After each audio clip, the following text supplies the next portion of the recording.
Tonight on the News Hour,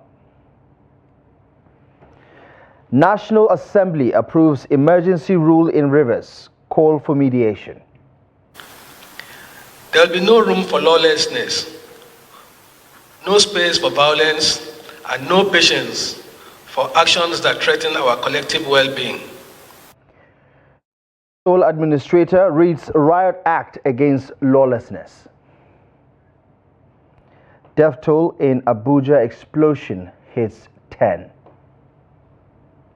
And on the foreign scene, Congo rebels dismiss ceasefire calls, capture strategic town. Hello, good evening and welcome to the News Hour on Trust TV. My name is Abdullahi Ahmed. We begin with the latest from the Federal Capital Territory as both chambers of the National Assembly have unanimously approved President Bola Ahmed Tinubu's state of emergency in Rivers State. The Senate President, Godswill Akpabio, read the President's letter during Thursday's plenary before lawmakers moved into a closed-door session.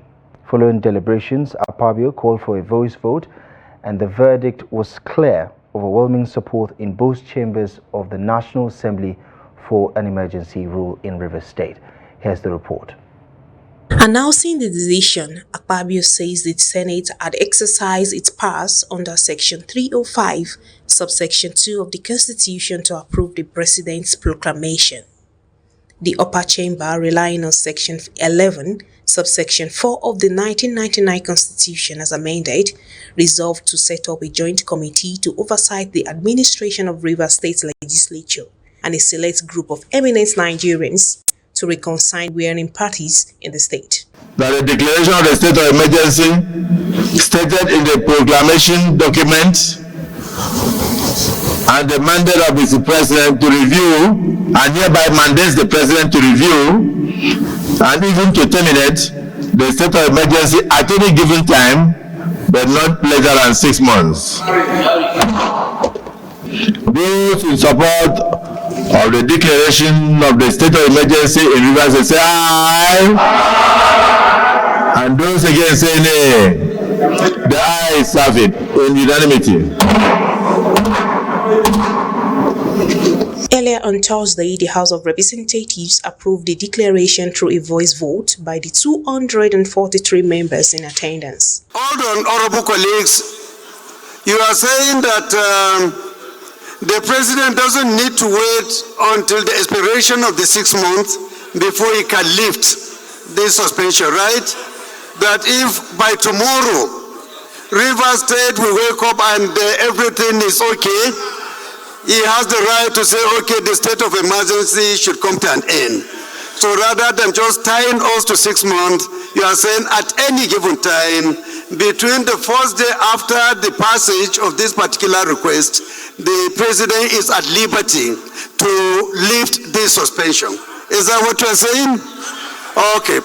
Those in support of this request of Mr. President as amended should say aye. Aye. Those in support of this request from Mr. President as amended should say aye. Aye. Those against should say nay. That is have it. An attempt by the Abia lawmaker Obi Aguncha to stop the debate on the general principles of the letter, citing Section 305, subsection 6b of the Constitution, which requires that the House must have 2/3 of its members in plenary, was overruled by the Speaker. President Bola Tinubu had on Thursday declared a state of emergency in Rivers, citing breakdown of law and order, and appointed retired Vice Admiral Ibok Ete to administer the state in the absence of Governor Fubara and the State House of Assembly. Well, opposition leaders have slammed President Bola Tinubu's state of emergency in Rivers State, describing it as an unconstitutional power grab. At a Fairy World press conference in Abuja, key opposition figures, including former Vice President Atiku Abubakar, called on the judiciary to block what they warn could set a dangerous precedent for Nigeria's democracy. Here's Trust TV's Shafiu Suleiman with more in this story. Opposition leaders from across political, ethnic and regional divides have united against the emergency rule imposed by the Tinubu administration in Rivers State. Citing judicial and political precedents under Section 305 of the Constitution, He argued that the president lacks the power to unseat a sitting governor, deputy governor, and state legislature under the guise of emergency rule. We urge the judiciary to act swiftly in striking down this proclamation, as it sets a dangerous precedent that could be used to arbitrarily remove any governor in the future. In 2006, the Supreme Court of Nigeria gave a judgment clearly stating that even though by then Daria had been restored to office, but lashed the Obasanjo administration and said that under no circumstances would the emergency provisions in Section 305 be used to remove any elected official. Of course, I'm here representing him in this game. So what is very clear is this. Anything that will undermine democracy and our political system in our country, Peter Obi will be ahead of whoever. So he's very much in line with this particular decision to challenge the status quo on unconstitutionality of removing the Rivers State government. With Rivers State at the center of a protracted political crisis, the battle has now shifted to the National Assembly and the judiciary.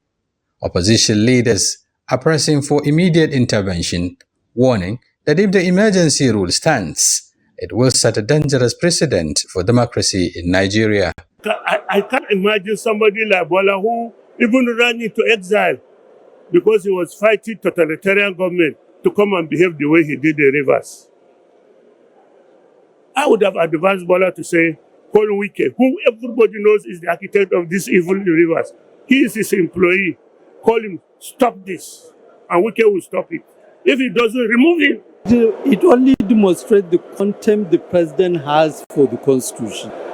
Because if the president doesn't have contempt for the Constitution, he will at least, before swearing in whoever is the administrator, wait for the approval of the National Assembly.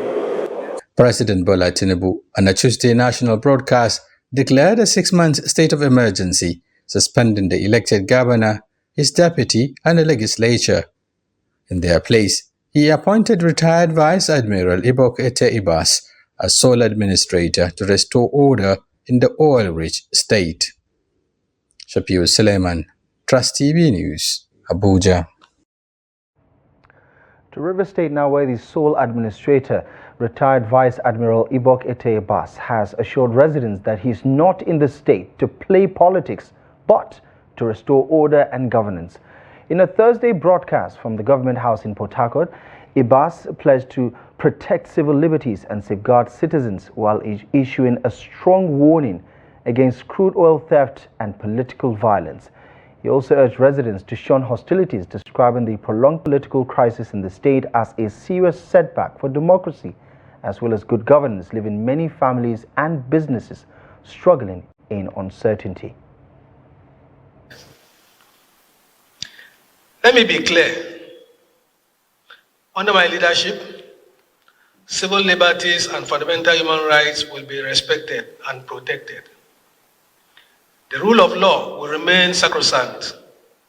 However, those who seek to sabotage the social or economic stability of River State and national infrastructure and institutions within the state, or who attempt to disrupt the peace for selfish and destructive ends, will find no tolerance for their actions.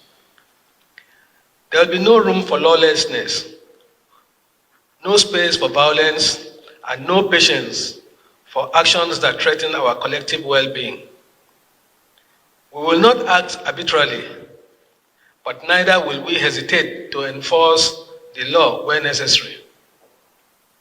Let no one be in doubt. We will uphold justice and fairness, but we will also ensure that civil order prevails. I have just concluded my inaugural State Security Council meeting and taken additional briefs from heads of security agencies in the state. I have noted the various reports, initiatives, and concerns, some of which I have given clear directives on specific actions. I have specifically charged them to remain neutral, respect the rights of citizens, and do all within their powers to maintain law and order, while collectively working to de-escalate tensions where they come in contact with such. In a related development, the South-South Governors Forum has rejected President Bola Ahmed Tinubu's state of emergency in Rivers State, calling for its immediate reversal. In a statement issued on Thursday and signed by the forum's chairman, Governor Diri Due of Bayelsa, the governors urged dialogue as the path to resolving the political crisis. They called on all parties to retain and maintain calm, uphold peace and respect the Constitution. While acknowledging the President's duty to maintain law and order, the forum argues that the situation in Rivers State does not meet the constitutional requirement for a state of emergency under Section 305. The governors stressed that the political crisis should be resolved through legal and constitutional channels, not executive fiat. Well, in a swift reaction, the Edo State Governor Monday Okpebolo has distanced himself from the South-South Governor's call for the reversal of a state of emergency in Rivers State. In a statement issued by his Chief Press Secretary Fred Itua, the Governor of Edo State clarified that the forum's position was made without his knowledge or input. The Governor affirmed his trust in President Bola Tinubu's judgment, stating that the President understands the situation and will not act outside the constitutional framework. To some of the day's other news, the death toll from Wednesday's multiple explosions in Karu area of the Federal Capital Territory has risen to 10. Acting Director General of the Federal Capital Territory Emergency Management Department, Abdurrahman Muhammad, confirmed the updated figure during a briefing in Abuja on Thursday. The report. According to Mohammed, 5 victims were taken from the scene dead with 4 burns beyond recognition, while another victim died at the hospital where he was receiving treatment on Wednesday. The incident involved a petrol tanker that lost control, rammed into other vehicle collision and led to multiple explosions. Some eyewitnesses shared their experience of the incident with Trust TV. Was coming with cement from AY and it was stopped at where it's supposed to stop normally at that hour of 4 to 5, but the driver refused to stop, and he kept coming, and that fear, apprehension of there were the security personnel following him behind, they started hitting vehicles at this point, because by that time that there's always a hold up here, so he started hitting them, and until it got to a point that he couldn't move anymore, and then it collapsed here, it fell here, and hit other vehicles. As you can see, all those damaged vehicles. We just saw fire. The driver dropped and be telling people in Hausa language that they should go. This is gas, so they should go. The driver of the truck, that they should go. This is gas, so they should go in Hausa language. On the process, I know what crowd means. That the guy disappeared. We did not see him again. So after some minutes, cars were passing. When it started, cars were passing, like it's passing both right and left. After some minutes, we started hearing an explosion. It was the explosion that led to all these damages we are seeing. More worse than any other thing. I saw a lot of vehicles burning. Everywhere was in flames immediately after. In fact, a lot of cars were burning even before the explosion started. A lot of vehicles were already on fire. Vehicles on my right side, particularly vehicles on my right side. The truck was on my left, front of my left, burning everywhere. Every part of it was on fire. Vehicle, there was a Sienna by my right, also on fire. There was confusion everywhere. People trying to run. In fact, some people who died were kicked by oncoming vehicles because they ran out of their vehicles and got hit. Some died in the vehicle because they were trapped. There was a guy who was trapped, his legs inside the vehicle, his body was out, he was crying for help, but the road safety officer that came around, people were saying, go and help that one, go on. He said, where do we even start? How do I even remove him? And the car was already on fire. Not everyone was fortunate enough to survive the explosion, as some lost their loved ones to the incident. I'm at home yesterday. I'm waiting for my husband coming back work yesterday. He have a car Corolla 24147. So they say explosion happened yesterday. I'm away going work. I said let me run to see what happened yesterday. So I asked those road safety. They said I should go hospital, Karo Hospital. When I go Karo Hospital, I see the dead body. I see he roasted.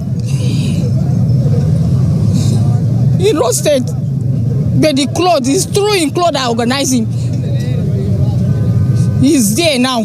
So, may God help my life. The Director General of the FCT Emergency Management Department appealed to motorists to drive safely by adhering to traffic rules and regulation and desist from reckless driving, dangerous overtaking and poor vehicle maintenance.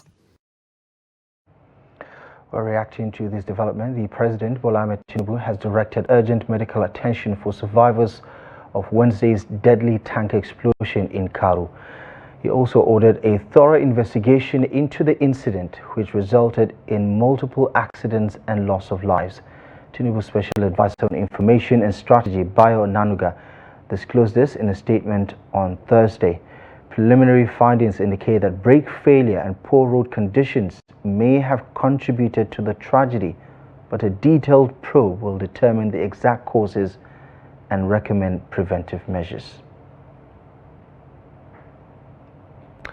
Well, less than 24 hours after the deadly truck explosion at Karu Bridge in Abuja, another truck has overturned near the scene of the incident, blocking vehicular movement towards Nyanya.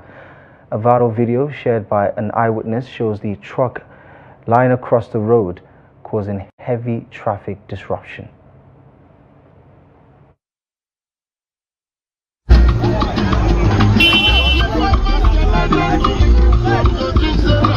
This one is happening now. New one. Jesus Christ. Jesus. See what's happening. Jesus Christ. Elsewhere, at least 3 houses were completely razed in a devastating fire incident at the new GRA in Gombe State. Victims who lost all their belongings are now appealing for an urgent intervention to help rebuild their lives. Trust TV's Hassan Kohli has more on the incident.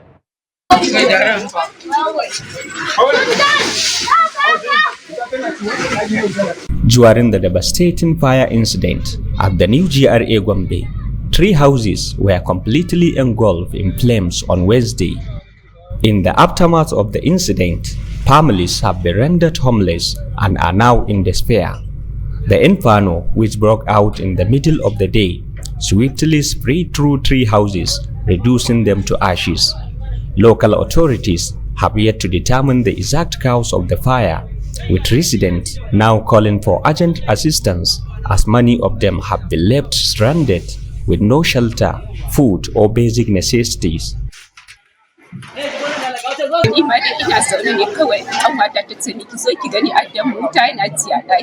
We lost everything. There was no one to help us when the fire started. We need support, especially from the government and other public-spirited Nigerians, to help us start all over again. Everyone knows how hard life is at the moment. I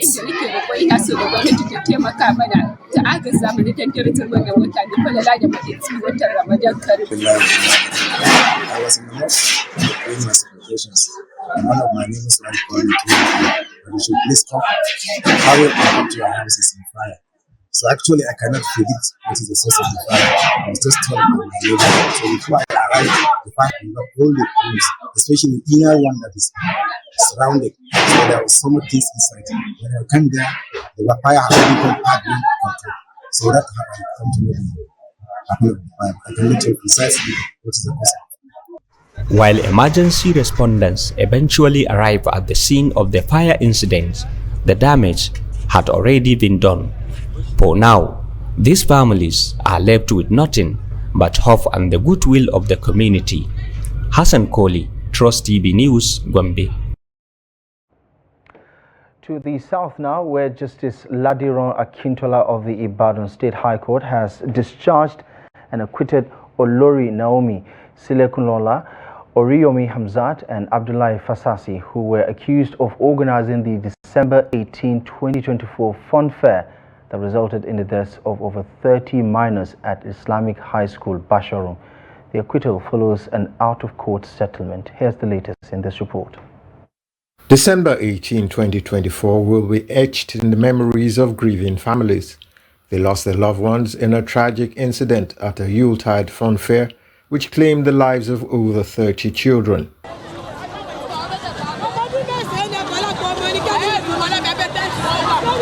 Following the devastating tragedy, which drew widespread criticisms, 3 organizers of the event were remanded in prison custody. The Oyo State government was adamant that they had to be held responsible for their roles in the shoddy planning of the event. Counsel to the first and third defendants who spoke with newsmen said parties to the suit had reached an amicable resolution in the pursuit of justice. We are all concerned with the death of those young children, and we are looking for a way to close it so that while you are the day-to-day trial will not continue to give the families, the parents, the kind of sadness that they will be thinking about it. So asking them to, offering them a kind of little assistance, I will not call it compensation. We cannot compensate for life. Offering them a kind of little assistance is not out of place. Oriomi Hamzat in particular is not a person that is found wanting of any criminal liability. And of course, even before now, we tried to engage them to show them the reasons why Oriomi Hamzat in particular is innocent of all the allegations levied against them. But notwithstanding that, having charged them to court, upon series of consultations and meetings, they eventually realized that they didn't have any reason prosecuting them. In a chat with newsmen, media personality Oriomi Hamzat gave details of events leading to the tragic incident and the lessons learned. You are being scared because I find myself here because I'm doing good, but I'm going back there. That means you should not run away. You should be doing it, because if you are running away because I am experiencing this, you may be thinking that, okay, because of what Oriomi has experienced, I will not do it. But this same Oriomi is going back there. He's doing it again. That means you don't need to run away. All what you need to do is just to do the needful. Commissioner for Justice and Attorney General in Oyo State explained that the case was struck out by the court to assuage the feelings of relatives of those affected by the tragedy. The victims' families, he said, had also been duly compensated. There was an unfortunate incident in December that led to the death of some young Nigerians. And you see, in law, whenever death occurs in circumstances considered unnatural, the law will take its course. So the state responded by filing charges against persons, implicated in the investigation. And in the course of doing that, we actually wanted to prosecute, but the affected persons showed empathy. They showed compassion. The tragic incident of December 18 has once again raised concerns about safety measures put in place at public events. The onus is on government to put in place viable mechanisms to protect vulnerable parts of the population, especially children. Elsewhere, Justice Hamza Muazu of the FCT High Court Abuja has rejected the EFCC's attempt to introduce additional evidence against former CBN Governor Godwin Emefiele in his procurement fraud trial.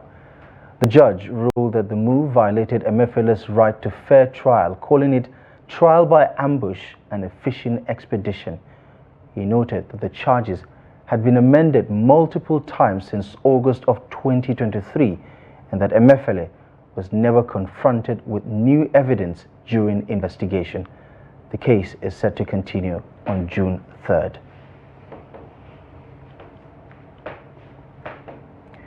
You're watching the News Hour on Trust TV. Still to come, Kano State takes proactive measures to avoid spread of meningitis. More on this and many more stories in just a moment after the break. Join us again. Welcome back to the news. Thank you most kindly for staying with us. Let's recap our top stories. National Assembly approves emergency rule in Rivers, calls for mediation.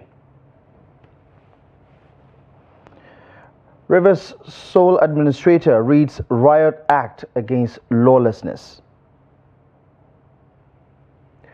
Now, the Benue State Police Command has killed 12 bandits in a fierce gun battle in Buruku local government area of the state.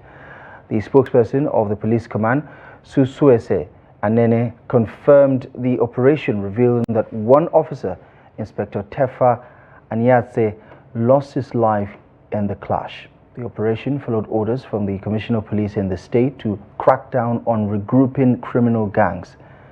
The incident occurred on March 19 when the police ran into an ambush while heading to a criminal hideout in Agwabi, Tombo ward.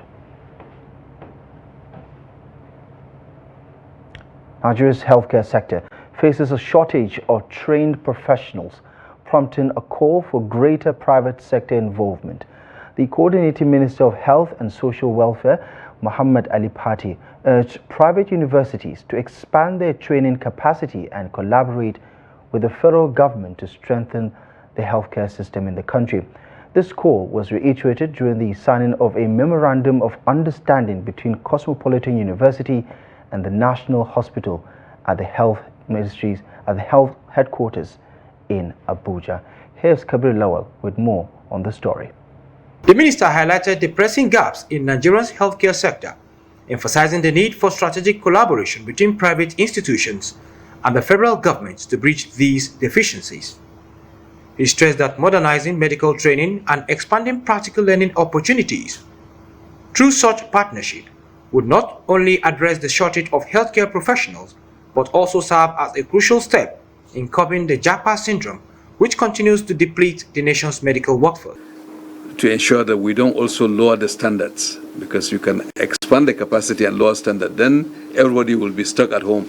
So we'll have many unemployed medical personnel because the quality has gone down. And so the colleagues in the ministry, the regulatory bodies, are working to make sure that the standards are maintained while we're expanding the capacity. And it's public and private sectors. I mean, we have a mixed health system, so it's not just and we're stewards of the entire system, not only the public.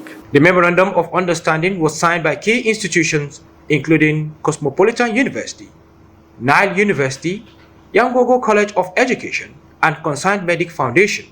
The Chief Medical Director of National Hospital Abuja, Professor Muhammad Raji Mahmood, commended the minister's initiative, stressing that these collaborations are essential for creating a more robust and productive healthcare sector.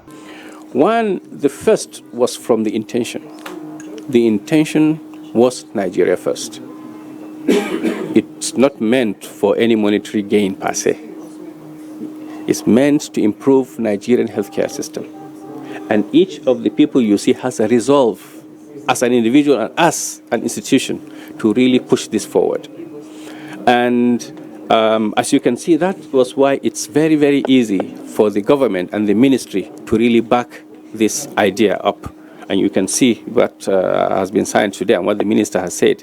He is so very comfortable and confident with this, what we have done today so far. So I assure you that this will be sustained. Mani Ibrahim Ahmed, Registrar of Cosmopolitan University, stated that the partnership aligns with the university's mission to actively contribute to the local healthcare landscape. He assured that the institution will continue to support efforts aimed at improving medical education and training in Nigeria. Very important milestone for us. The fact that we searched around and looked to see the best place that we can take the students to do their clinical posting, where they will have the first-hand experience with the patients, and the National Hospital came highly recommended because of volume of patients and the diversity of services that they offer. The CMD mentioned that this is the beginning. Of course, we are looking at also collaborating with them to start the MBBS program, which is going to allow us to train medical doctors as well as other professionals in the health sector. We have a particular advantage that the university is just a stone throw from the National Hospital. We're directly opposite the National Hospital. So it's only natural that such a relationship should be developed and for it to blossom. And so we are happy about what we're able to accomplish today, and we look forward to even bigger things in the months and years ahead. The agreement marks a crucial step towards reversing the mass exodus of healthcare professionals by creating better training and working conditions within the country. Kabir Lawal, Trust TV News, Abuja. To Kano State, where authorities are taking proactive measures to prevent a cerebrospinal meningitis outbreak following the detection of 23 suspected cases. The Director of Surveillance and Epidemiology at the Kano Center for Disease Control and Prevention, Aminu Sidawa, speaks to Trust TV on the strategies being implemented to contain the spread of the deadly disease. Cerebrospinal meningitis is a disease associated with hot weather. Its common symptoms include fever, headache, vomiting, and neck stiffness. Dr. Aminu Sudawa stated that 23 suspected cases of the disease have been detected. This prompted state authorities to place health workers on high alert to prevent an outbreak through monitoring and public sensitization. Currently, we have about 23 suspected cases and samples were taken to the lab. And once it is confirmed, then we know we are dealing with cases of outbreak. Meningitis is an infection of the meninges that surrounds the brain and spinal cord. And it happens at epidemic proportions, sometimes around this very dry season, usually between December and June. So now that we are in March, we are approaching a season whereby there is a possibility of the outbreak of meningitis. He advised residents to avoid overcrowded places, ensure proper ventilation in sleeping areas, and maintain personal hygiene. The public need to be enlightened, and one important thing is they should avoid sleeping in rooms that are not well ventilated. Rooms should have cross ventilation, and the crowd should be avoided, especially at night. People should not be sleeping in crowded areas. And government authorities that host people in high numbers, like barracks, like prisons, like boarding schools, should also be aware of this, and they should take necessary measures. The law establishing the Kano State Center for Disease Control and Prevention was signed in February this year as part of efforts to protect the state from epidemics like meningitis, which recently caused 56 deaths in Kebbi State. Staying in Kano, there is palpable tension as the Federal Airports Authority of Nigeria began demolition of properties at the aviation quarters amid ownership disputes. Meanwhile, residents at Dawano in Dawakin Tofa local government area of the state have taken to the streets to protest over unresolved land compensation issues related to the Kano-Kaduna Railway project. Trust TV's Abdulaziz Ibrahim has more in this report. The demolition started amid a growing dispute over the ownership of properties at the aviation quarters in Kano. The protesters say the demolition is a violation of a federal government-approved property sale. They insisted that they had been negotiating property purchases since 2011 under the Presidential Implementation Committee. Obadaki Muhammad, a representative for the affected residents, expressed strong concerns over fans' actions. We had expected that the management of the Federal Airport Authority of Nigeria will liaise with the parent ministry, and the parent ministry will liaise with the presidency to authenticate the genuineness of this paper, which originated from the Presidential Implementation Committee, which are a committee under the office of the SGF that is responsible for the sale and lease of government properties. In 2021, the federal government approved the sales, with many residents paying and receiving ownership documents. However, Mustafa alleges that FAN is disregarding the sale despite the government's monetization policy being in place since 2003. He confirmed that the residents are now seeking legal action and have filed for a restraining order. This demolition is coming to us impromptu. So for us to be able to be a step ahead, we decided to let the people of the general public to be aware of what is happening and what the management of the Federal Airport Authority of Nigeria wants to do. So we are already in court to get a restraining order from trespassing into a private property. Ahmad Danjuma, FAN's acting regional manager, defended the demolition, saying the quarters are institutional duty houses for airport staff. They now give the instruction that any structure that is built, because those who sold, now the new owner started, erecting some, extension, trying to cover out and make a bigger this thing. We were asked to ask them to remove it or risk demolition. So a notice was given to them. A week, nothing happened. 2 weeks, nothing happened. This is the third or fourth week. My brother, we just have to do what we are supposed to do. That's why we moved in today, and we did exactly that. Those who are transferred and refused to vacate the house 4 years, 3 years, because they are claiming, hoping that this business will be consummated and they will own the house, refused to vacate the quarters. For those who are coming on transfer, I came on transfer. I have no place to stay. The matter is now in court as both sides await legal resolution. Meanwhile, in Dawakin Tofa, residents of Dawano are protesting over compensation issues related to the Kano-Kaduna Railway project. Nura Ahmed, speaking for the community, criticized the lack of transparency in the compensation process. Our protest regarding the compensation without fairness is that the properties worth 400 million, 500 million or even 1 billion naira are being compensated with only 6 million naira, 4 million naira or even 3 million naira. Some property owners or business owners here employ over 200 people.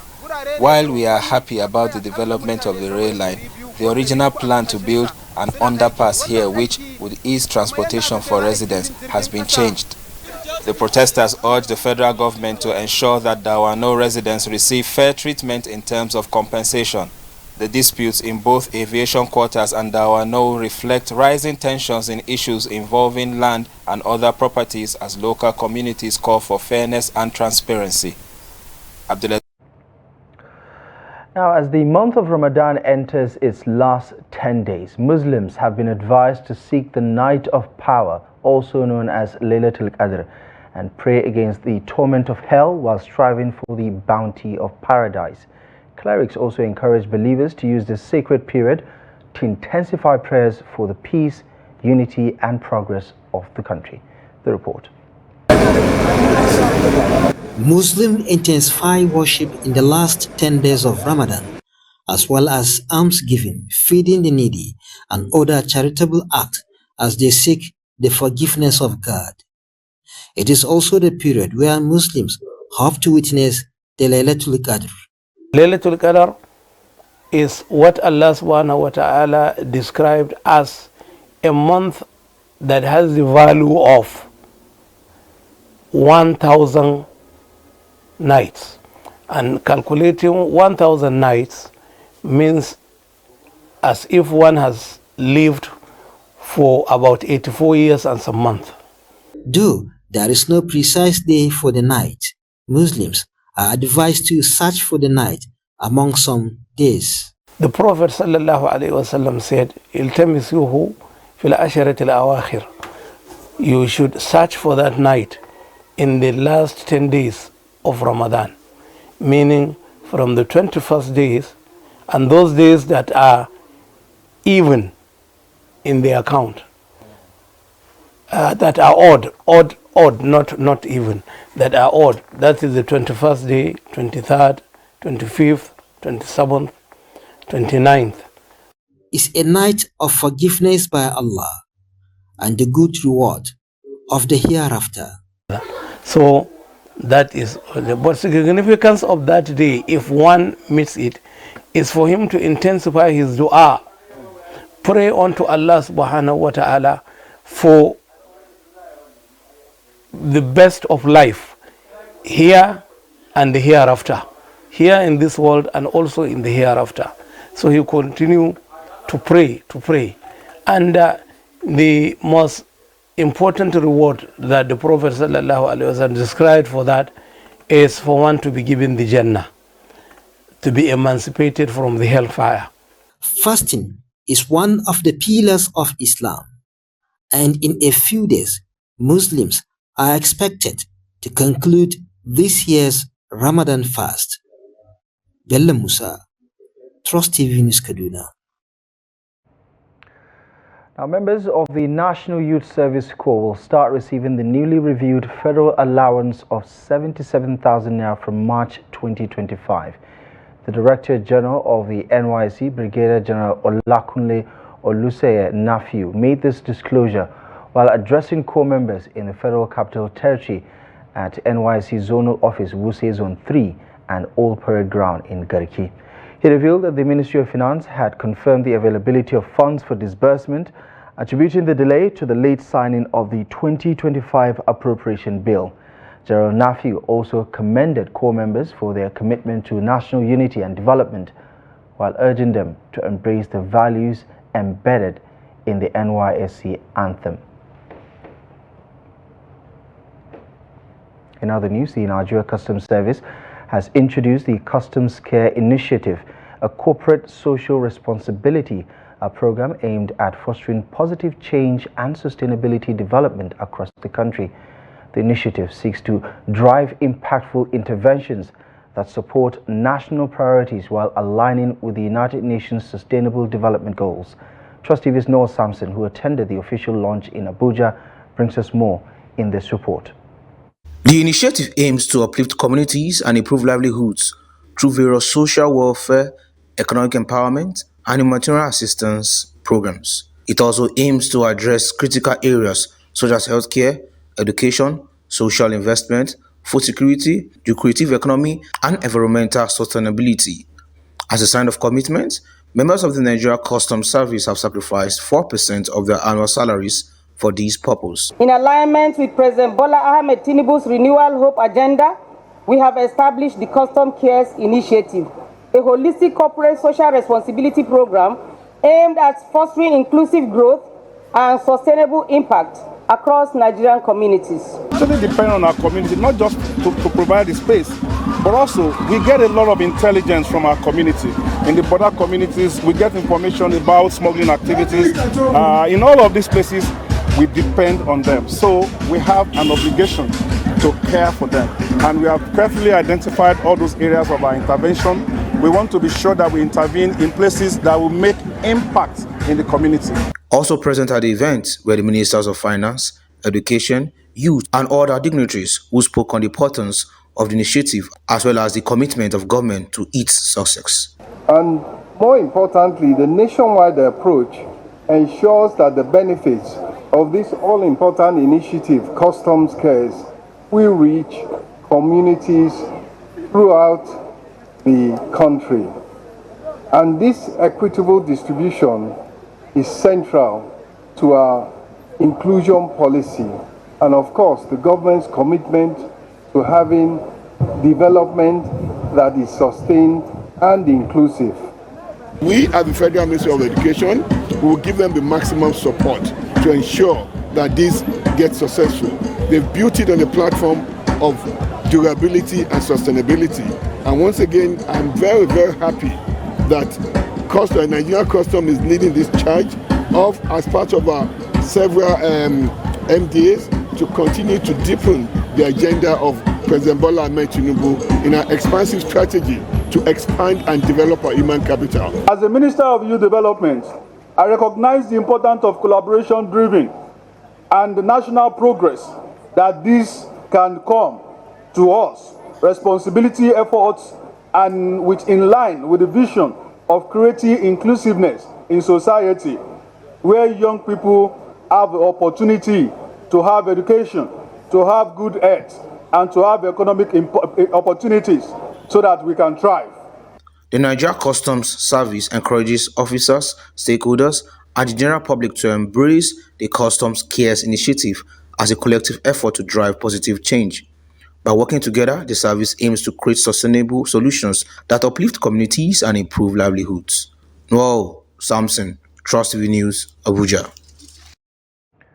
Now to Adamawa State, where the state government, in collaboration with the Agro-Climate Resilience in Semi-Arid Landscapes, has launched a $525,000 community revolving fund aimed at empowering communities across Adamawa State's 21 local government areas. This initiative marks a major step towards economic resilience and sustainable development, as Gibson Swadigo reports.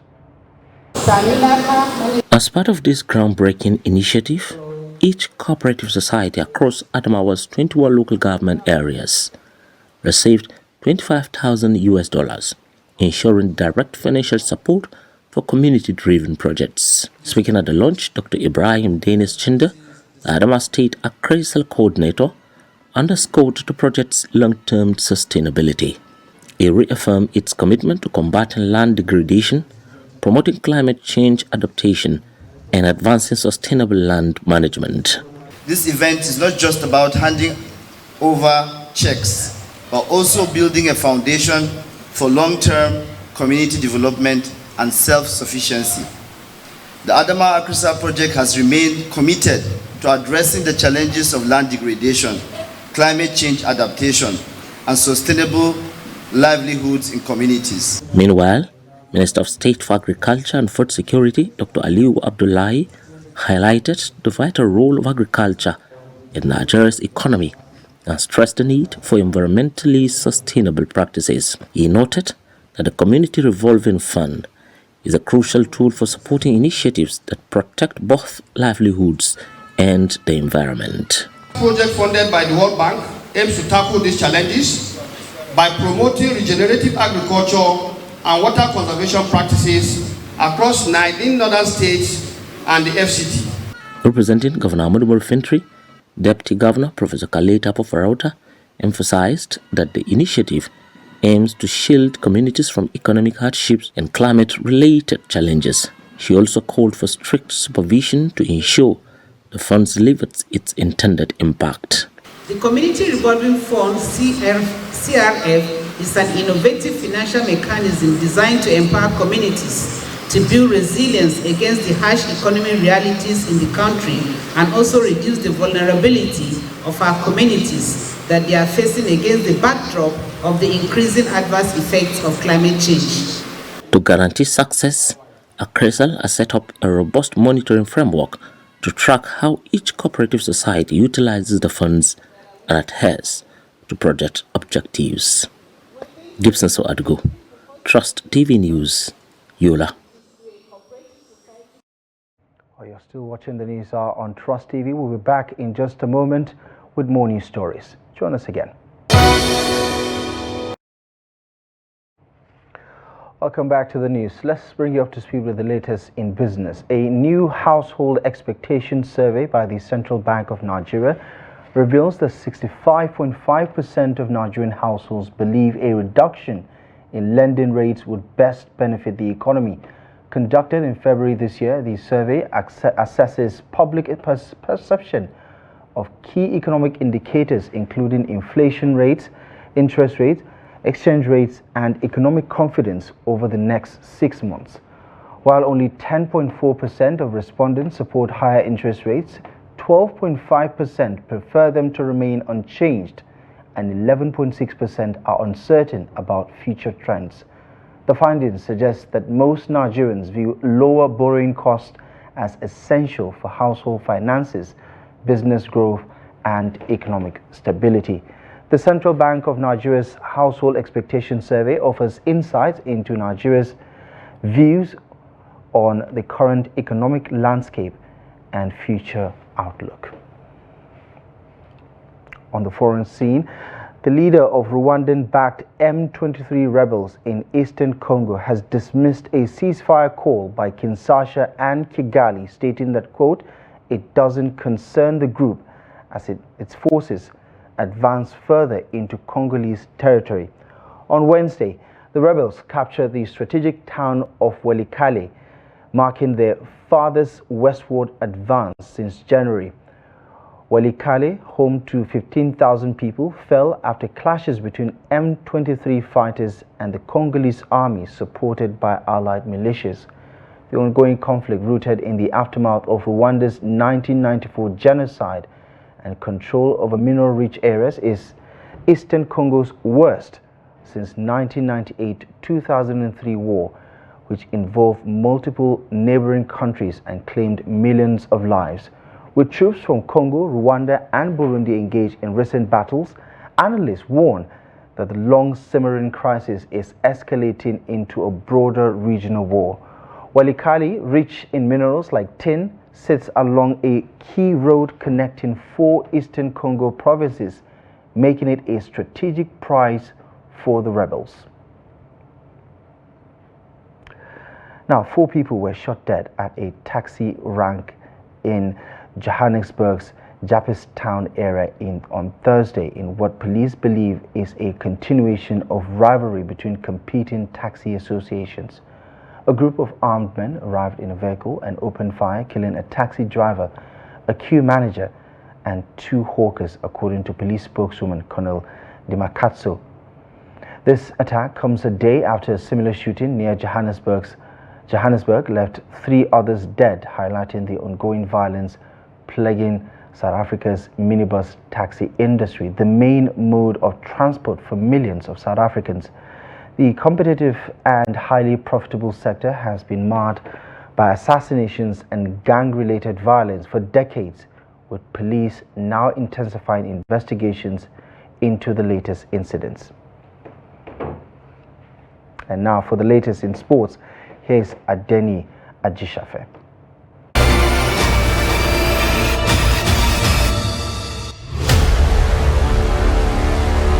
Super Eagles captain William Ekong has shared updates on the team's training and preparation, confidently stating that Eagles are fired up for their crucial World Cup qualifier match against Rwanda's Amavubi, scheduled for Friday. The teams held their first training session on Tuesday evening, followed by a second session on Wednesday, as the coaches intensified their preparation. Ekong said the team's training sessions have been going well, expressing the team's enthusiasm for working with new coach Eric Chell, who has been providing clear instructions. Ekong explained that the team is focusing on breaking down their objectives into achievable tasks, while also acknowledging that Rwanda will be a tough opponent, yet expressed confidence in the team's ability as they recognize the weight of expectations from Nigerians. So everything's been good. First training session, all the boys in camp. We fired up. Of course, we have a big job ahead. It comes with the pressure, but I keep saying to everyone that this pressure is a privilege. So all the boys are feeling that. We're very happy to work with a new coach. He's given us a lot of new instructions. So for us, it's just to make sure that we understand what he wants from us on Friday, but we're working towards that now. These are the key moments and where you have to stand up, but none of us are afraid of that. And like I said, this pressure is a privilege for all of us. Meanwhile, Super Eagles midfielder Joe Aribo has expressed his delight with being called up again, revealing his eagerness to contribute to the team's objective of defeating Rwanda. We're working hard. Again, we have to work fast with the manager because, it's only a certain amount of training sessions that we're going to have before we have to take the game on. So we have to listen to what he says, take in his points and implement it in the game. African Footballer of the Year Ademola Lookman also shared his thought on Nigerians must win World Cup qualifier clash against Rwanda, indicating that the team is looking forward to the big tasks ahead. We're looking to win our next 2 games. You play football to win. We're looking to win on Friday. Nothing more, nothing less, and that's the mentality from everybody, from the staff to the players. We want to win, and that's the most important. If we keep that positive feeling and we train together like we've been training and impose our quality and work hard as a team, it's only a positive from that. Due to poor start, Super Eagles World Cup qualification hope is at risk as they face a must-win situation in the upcoming matches against Rwanda and Zimbabwe. That's Sport News. I'm Adeni Ajishafe.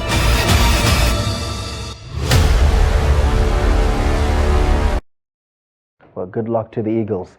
That is it. You're up to date with the latest news stories. Thank you most kindly for joining us. As always, we encourage you to stay in touch with us by liking us across our social media platforms and visiting our website, trusttv.com, for the latest news, programs, and documentaries. My name is Abdullahi Ahmed. For myself and the rest of the team, thank you for your time.